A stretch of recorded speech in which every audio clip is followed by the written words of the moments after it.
Peace and faith, fam. Welcome back to another episode of Spoken Sean. If this is your first time tuning in, my name is Sean Walker. Each and every day, by God's grace and God's faith, I get up here and I share the good news. Hit that follow button. We don't talk about the problem, only the promise. And God says you're the head and not the tail, the lender and not the borrower, above and not beneath. But most importantly, you may never be people's choice, but you are my chosen son or daughter, and I have plans to prosper you, and I love you. God wants you out of people's face and in his presence. We're doing this each and every day, simply getting better by choice. Today's title is God Remembers the Faithful. I'm reading from Esther 6:11-12 in an NLT if you would like to follow. So Haman took the robes and put them on Mordecai, placed them on the king's own horse, and led him throughout the city, shouting, "This is what a king does for someone he wishes to honor." Here's what I heard. God will make your enemies your footstool. He will turn those who once plotted your downfall into the servants of your destiny. Just like Haman, who set traps for Mordecai and planned his destruction, ended up dressing him in royal robes and placing him on the king's own horse and had to go around the streets giving him praise.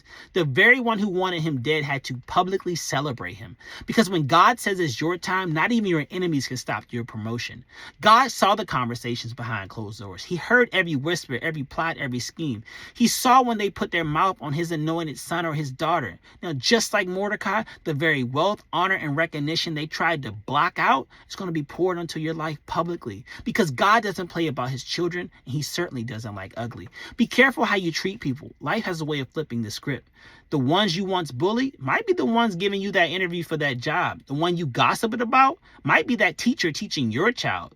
The one you hated the most might be the one that come help you when you break down on the side of the road and need that tire change. Haman thought he was rising in power, but his pride led to his downfall. He wanted to get rid of Mordecai, but ended up being the reason Mordecai got promoted. That's how God works. You wanted to see them fail. Now you're the one shouting their victory. You couldn't stand their light, and now they're the reason you get to see.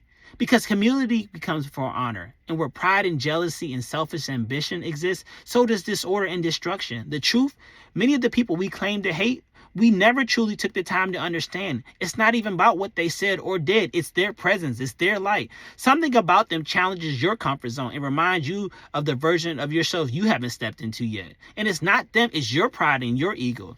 You are nothing more than the thoughts you think and the truth you choose to believe. If you want to walk in favor, healing, and divine elevation, learn how to celebrate the very people you once misunderstood. Mordecai didn't chase revenge. He just stayed faithful. And in the end, God used his enemies' hands to carry his breakthrough. Let the haters watch. Let God work. Because when heaven promotes you, hell can't block you. I hope this message encouraged you. God has a funny way of flipping this script. Your enemies will become your footstool in this season.